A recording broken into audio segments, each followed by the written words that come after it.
Bonjour et bienvenue dans le tuto de montage du bain froid Lots. Avant de l'installer, assurez-vous de trouver une surface plate où l'installer. Vous pouvez le mettre en intérieur ou en extérieur, mais s'il est en extérieur, il doit absolument être sous un abri. Assurez-vous également d'avoir une arrivée d'eau à proximité, une évacuation d'eau, ainsi qu'un branchement électrique. Première étape, on va installer le tapis de protection à l'endroit où on désire placer la cuve. On va ensuite déplier la cuve et on va la retourner pour avoir accès à la valve d'air pour le gonflage. On enlève le bouchon de la valve d'air et ensuite on appuie sur la tige de manière à ce qu'elle soit en position haute. Munissez-vous ensuite de la pompe et raccordez le tuyau sur le raccord Inflate. C'est le raccord qui se situe tout en haut de la pompe. Pour brancher la pompe, faites un quart de tour vers la droite sur la valve de gonflage. Vous pouvez maintenant gonfler la cuve jusqu'à la pression maximum qui est 8 PSI. Pour enlever le tube, tournez d'un quart de tour vers la gauche et replacez le bouchon.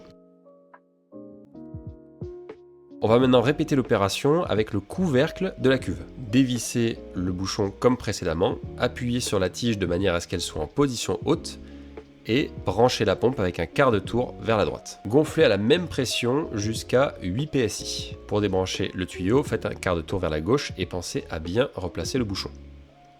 Vous pouvez replacer la couverture par-dessus le bain froid si jamais lorsque vous retournez la couverture au niveau de la valve, vous avez cette petite bosse, elle est tout à fait normale, elle est due à la présence de la valve. Vous pouvez attacher la couverture à l'aide des clips. Si vous souhaitez les détacher, sachez qu'il y a une sécurité enfant. Vous devez donc appuyer sur les deux côtés et sur la petite tige supérieure pour pouvoir détacher le clip. On va maintenant placer les valves quart de tour. Afin d'assurer une étanchéité maximale, on va faire 6 tours de téflon autour de l'une des extrémités. On va maintenant répéter l'opération sur la deuxième vanne quart de tour. On va maintenant fixer les deux vannes quart de tour sur les raccords de la cuve. Serrez les vannes quart de tour à la main, généreusement, vous pouvez mettre de la force, mais n'utilisez pas d'outils pour forcer le serrage. Il ne doit pas y avoir de joint sur les vannes quart de tour. Si jamais vous en avez un au moment où vous l'avez reçu, enlevez-les pour utiliser du téflon. Nous allons maintenant raccorder les tuyaux.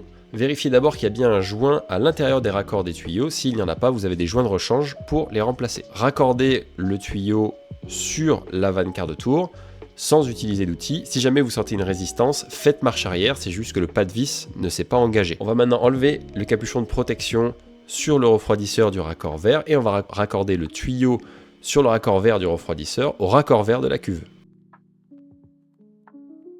On va maintenant faire la même chose avec le tuyau rouge en raccordant le raccord rouge de la cuve au raccord rouge du refroidisseur. Munissez-vous de la clé à filtre pour ouvrir le compartiment filtre papier. On va vérifier la présence d'un filtre papier à l'intérieur de la grille métallique. Vous avez un côté avec une butée et un côté fin. Assurez-vous que le filtre est bien engagé jusqu'au bout, jusqu'à la butée, avant de le remettre à l'intérieur de son compartiment.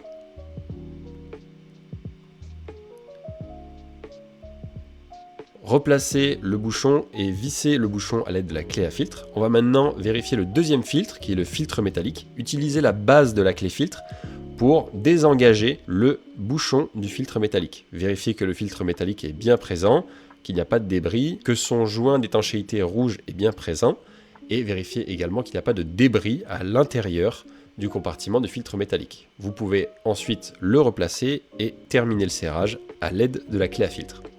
Vous pouvez maintenant remplir la cuve, assurez-vous de la remplir avec de l'eau propre, non boueuse, avec aucun débris à l'intérieur. Pensez à remplir la cuve jusqu'au dessus du raccord vert. Pour la prochaine étape, ouvrez les deux vannes quart de tour rouge et verte qui sont sur la cuve. Attention à ne jamais allumer le refroidisseur si ces vannes sont fermées. Nous allons désormais remplir le compartiment du filtre papier d'eau. Dévissez à l'aide de la clé à filtre le bouchon et remplissez jusqu'en haut avec de l'eau propre. Vous pouvez ensuite revisser le bouchon. Vous pouvez aussi contrôler la présence du filtre à air.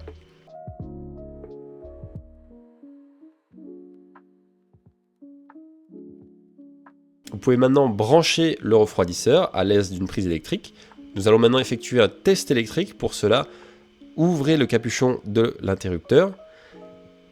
montez-le vers le haut et appuyez sur le bouton T. L'interrupteur doit s'abaisser tout seul automatiquement. Si ce test ne fonctionne pas, et bien dans ce cas, vous pouvez contacter l'assistance de Loos. Vous pouvez ensuite remonter l'interrupteur. L'écran du refroidisseur va s'allumer.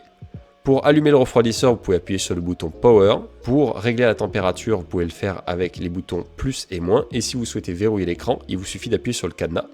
C'est bon, votre refroidisseur commence à fonctionner. Dans quelques heures, votre bain froid sera prêt.